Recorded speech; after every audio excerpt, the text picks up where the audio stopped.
Hello friends, कैसे हो आप सब। आई होप सब लोग बहुत अच्छे होंगे। तो मैं आज आप लोगों के साथ शेयर करने जा रही हूँ कि जब सब लोग ऑफिस चले जाते हैं, सारा काम फिनिश हो जाता है, तो मैं 60 मिनट में अपने घर को कैसे सेट करती हूँ। तो ये मैं आपको प्रूफ के साथ दिखाऊंगी, तो प्लीज़ वीडियो को पूरा देखिएगा, स्किप मत करिएगा। तो सबसे पहले मैं लगाती हूँ झाड़ू। तो सबसे पहले वैसे तो मेरी मॉर्निंग में जैसे मैं उठती हूँ तो मेरी झाड़ू लग जाती है, लेकिन जब ये ऑफिस चले जाते हैं और पूरे घर का काम मतलब खाना पीना सब कंप्लीट हो जाता है, तो उसके बाद मैं एक बार और झाड़ू निकाल देती हूँ, क्योंकि जूते वूते पहन के जैसे ही जाते हैं ऑफिस को तो सारे में मिट्टी विट्टी हो जाती है, तो इसलिए मना भी नहीं करती हूँ मैंने कहा कोई बात नहीं, तो बस मैं झाड़ू मार लेती हूँ। बस ज़्यादा मेहनत नहीं करनी पड़ती है दोबारा की झाड़ू में, बस ऐसे ही अपना मार देते हैं कि हाँ ये भी हो जाता है कि हमारी झाड़ू लग गई है, अब सब कुछ साइड भी हो जाएगा अच्छी तरह से। तो ये चप्पल थी बाहर की जाने वाली होती हैं, तो इनको भी मैं साइड में लगा दूँगी, क्योंकि जैसे बाहर निकलना होता है कभी कुछ के लिए कभी किसी के लिए, तो बस ऐसे ही। तो मेरी झाड़ू भी लग गई है बाहर से, तो मैं बाद में ही धोऊँगी।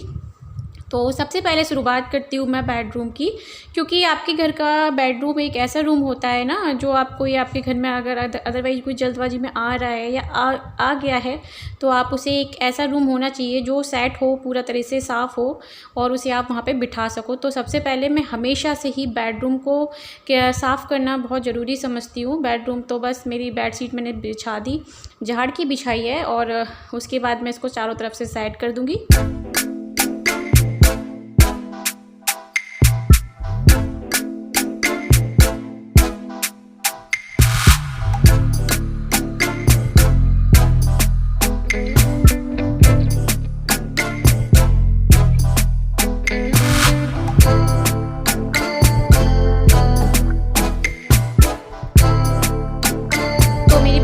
पूरी तरह से सेट हो चुकी थी, और आप देख सकते हैं कि एक बेडशीट के सही होने से, बेड के सही होने से ही पूरे बेडरूम का जो लुक है ना वो चेंज हो जाता है।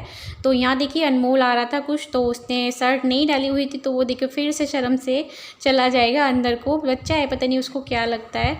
तो यहाँ टाइम हो गया है 9:30 का, तो मैंने देखिए बेडरूम झाड़ू तो उससे पहले ही कर दी है 9:30, मतलब ये चीज़ तो मेरी पहले ही हो गई। अब बारी आती है किचन को साफ़ करने की, उसके बाद बेडरूम सेट करने के बाद मैं आती हूँ किचन में।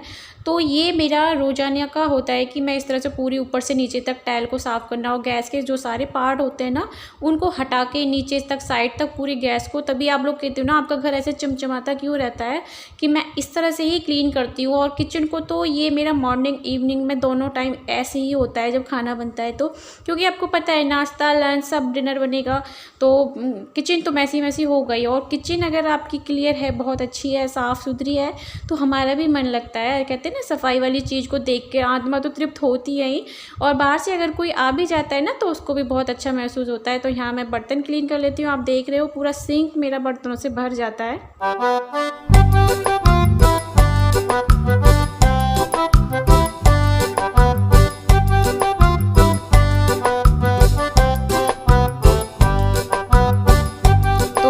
बर्तन धुल चुके हैं, तो मैं एक एक करके ना ऐसे इसको मतलब स्लिप को पहले से थोड़ा सा पानी से वॉश कर लेती हूँ, फिर बाद में ना बर्तन लगाती जाती हूँ। तो यहाँ देखिए मैं पहुँच के बर्तन लगाती हूँ, क्योंकि साथ के साथ हैंड टू हैंड काम करना ना मुझे बहुत सही लगता है। तो पहुँच के लगाऊंगी तो जो बर्तन वाला जो छबड़ा है उसमें पानी नहीं जाएगा, तो फिर बर्तन है ना वैसे आपस में अजीब से हो जाते हैं, इसलिए मैं ऐसे पहुँच के लगाना सही समझती हूँ।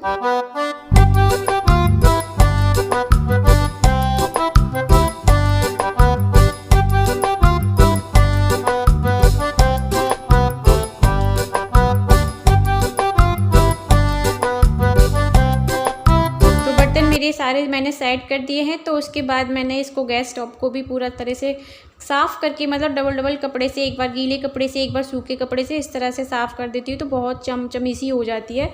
तो ये देखिए मैंने इस पर दूध रखा हुआ था गर्म करने के लिए, तो वो भी मेरा गर्म हो गया था। तो ये जो खाना पीना है सब मतलब मैं इसको सेट करके रख दूँगी, दूध साथ गर्म होता रहेगा। तो जैसे मैंने बर्तन मांजे थे ना, तो एक बार ऐसे थोड़ा गीला सा स्लिप हो जाता है, तो उसको भी मैंने मार लिया है। और ये सिंक का मैंने जूना अलग ले रखा है साफ़ करने के लिए, तो ये जो कांटे वाला जूना होता है ना उससे सिंक ना बहुत अच्छी साफ़ हो जाती है। तो बस मैंने देखिए साफ़ कर दिया और अच्छी तरह से चमक गई है। तो सिंक में जैसे हम बर्तन साफ़ करते हैं तो सिंक को भी ना मैं डबल बार मतलब मॉर्निंग इवनिंग दोनों टाइम इस तरह से ही साफ़ करती हूँ और चारों तरफ से कपड़ा मार लूँगी ताकि स्लिप पे जो मतलब टाइल वगैरह पे जैसे पानी छींटे जाती है साबुन की तो वो ना दिखे और अच्छा भी नहीं लगेगा फिर। तो ये मेरा सारा साफ़ हो गया है, क्लीन हो गया है एकदम से। और ये कपड़े को ना मैं वॉश करके यहीं के यहीं रख देती हूँ और तीसरे चौथे दिन इसे साबुन से वॉश करके रख देती हूँ। तो आप देख लीजिए फाइनल मेरा किचन का लुक साफ़ होने के बाद कितनी अच्छी लग रही है यार। साफ़ चीज़ों की ना बात ही कुछ अलग होती है, हम लोगों को भी देखने में अच्छा लगता है और घर भी हमारा साफ़ सुथरा पड़ा रहे ना तो बहुत अच्छी एनर्जी आती है। तो देखिए मेरा पूरा किचन अच्छी तरह से सेट हो गया है। तो उसके बाद आ जाती हूँ मैं इस वाले रूम में। इस वाले रूम को मैं किस चीज़ का नाम दूँ पता नहीं, क्योंकि इसमें ना बस मेरा फ्रिज ही रखा हुआ है और एक मैंने फोल्डिंग डाला हुआ है कि जैसे कोई गेस्ट वगैरह आ जाता है तो उसके लिए निकाल के आप बिछा दीजिए। तो बस मैं इसको डस्टिंग कर रही हूँ इसकी। वैसे तो मेरी हर चीज़ पे हमेशा मैं हर सामान पे जो घर में है उसको हमेशा डस्टिंग करती हूँ। तो उसके बाद मैं आ जाती हूँ अपनी बैठक में, यहीं हम अपना समय ज़्यादातर व्यतीत करते हैं। तो अच्छी तरह से पहले मैं सोफ़ा कवर वगैरह ना पूरे पहले से सेट कर लेती हूँ। फिर उसके बाद ये टॉवल मैंने साफ़ करने के लिए बना रखी है। तो इसके जो किनारे होते हैं ना, क्योंकि ये लकड़ी वाले सोफ़े हैं तो इनमें ना थोड़ी धूल धक्कड़ सी ऐसी आ ही जाती है। तो छोटे छोटे कपड़ों को वैसे करके ना किनारों से पोंछ के तो ये जो सारी डस्ट होती है ना इस पर। और ये बाहर वाला रूम है तो वैसे भी यहाँ पे खुला रहता है पूरे दिन तो थोड़ा बहुत तो आ ही जाता है। तो बस मैं इसी तरह से इसे साफ़ कर लूँगी। रोज़ साफ़ करती हूँ ना तो इतना आता भी दिखता भी नहीं है। अगर आप दूसरे तीसरे दिन करोगे तो दिखेगा। यहाँ देखिए पूजा हो गई थी, मतलब यही करके चले गए थे। तो उसके बाद ना ये मैंने चप्पल वगैरह जैसे धोई थी तो मैंने सोचा चलो मैं यहाँ से वॉश कर देती हूँ। और बाहर भी मुझे वॉश करना होता है, हमेशा ही धोती हूँ बाहर, तो इसलिए मैं थोड़ा यहीं से शुरुआत करती हूँ। क्योंकि यहाँ पे जूते चप्पल जैसे उतरे रहते हैं ना तो बाहर से जैसे आना जाना होता है तो मिट्टी विट्टी उनमें लगी रहती है। तो उनको वॉश करने के बाद तो फिर बाहर भी वॉश हो जाता है अच्छी तरह से। तो ये भी मेरा क्लियर हो गया।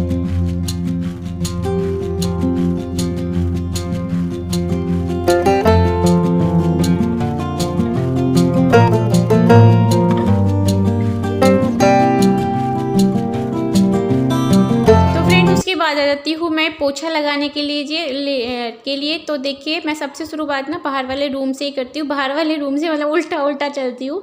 बाहर वाले रूम का मतलब इसलिए साफ़ करती हूँ क्योंकि बाहर वाले रूम को ना अच्छी तरह से क्लीन करने के बाद फिर अनमोल इसमें आके ना खेलने लग जाता है। तो फिर मुझे अंदर चली जाऊँगी तो उसको ना ज़्यादातर टाइम स्पेंड करना इसी वाले रूम में अच्छा लगता है। क्योंकि बाहर से उसे लोग दिखते रहते हैं तो वो टोका टाकी बहुत करता है, कहाँ जा रहे हो अंकल, कहाँ आ रहे हो, तो उसको बहुत अच्छा लगता है। तो इसलिए वो कहेगा मम्मा जल्दी से क्लीन कर दो, मैं बाहर वाले रूम में ही बैठ जाऊँगा। तो उसके बाद मैं बेडरूम में आ जाती हूँ। तो ये देखिए मेरा यहाँ भी पोछा लग गया है एकदम। तो पोछा लगाने के बाद मैं आपको दिखाऊंगी मेरा घर साफ़ सुथरा कैसा लगता है। मुझे तो बहुत अच्छा लगता है। और ये देखिए कपड़े मैंने ना साथ ही वॉशिंग मशीन में डाल दिए थे तो ये धुल भी गए हैं जल्दी से जल्दी। और कुछ अनमोल के पापा भी हेल्प कर जाते हैं तो वो भी साफ़ करके चले गए थे। तो चलिए मैं आपको दिखाती हूँ अपना घर। तो देखिए मेरा घर पूरी तरह से क्लीन हो गया है, सेट हो गया है। तो कैसा लग रहा है आप लोग प्लीज़ बताइएगा। तो मेरा घर आप ना कभी भी आ जाइएगा, हमेशा आपको ऐसे ही मिलेगा। तो ये देखिए, और ये पूरा टास्क सच में फ्रेंड्स मुझे ना 60 मिनट से भी कम लगे थे। यानी पूरा मैंने ये 50-55 मिनट में ही कर लिया था। तो यहाँ देखिए अनमोल था, वो जाने की तैयारी कर रहा है यानी बाहर वाले रूम में। तो ये मेरा देखिए बेडरूम कैसे चमक रहा है। आप लोग बोलते भी हो हमेशा, तो बस यही है। और मैं हमेशा मुझे ना हर चीज़ क्लीन रहना, अपने घर को साफ़ सुथरा रखना और सजाने संवरने का भी बहुत ज़्यादा शौक़ है। तो बस देखिए मेरा पूरी तरह से अच्छा हो गया। अनमोल हेलो बोल रहा है, हाय कर रहा है आप लोगों को। तो फ्रेंड्स इस वीडियो का एंड मैं यहीं पे करती हूँ। वीडियो मेरा अच्छा लगा हो तो प्लीज़ लाइक कर देना, चैनल पे नए हो तो प्लीज़ सब्सक्राइब कर लेना। और देखो मैं बाथरूम के बाहर ही खड़ी हूँ क्योंकि अब मैं नहाने घुसने वाली हूँ। और आप ना लाइक करने में बहुत ज़्यादा कंजूसी करते हो तो प्लीज़ ऐसा मत किया करो, लाइक भी कर दिया करो। चैनल पर नए तो सब्सक्राइब करना तो बिल्कुल भी मत भूलना। तो इसी तरह से अच्छे वीडियो के साथ फिर से मिलती हूँ। जब तक के लिए बाय बाय, नमस्ते, अपना ध्यान रखना सब लोग।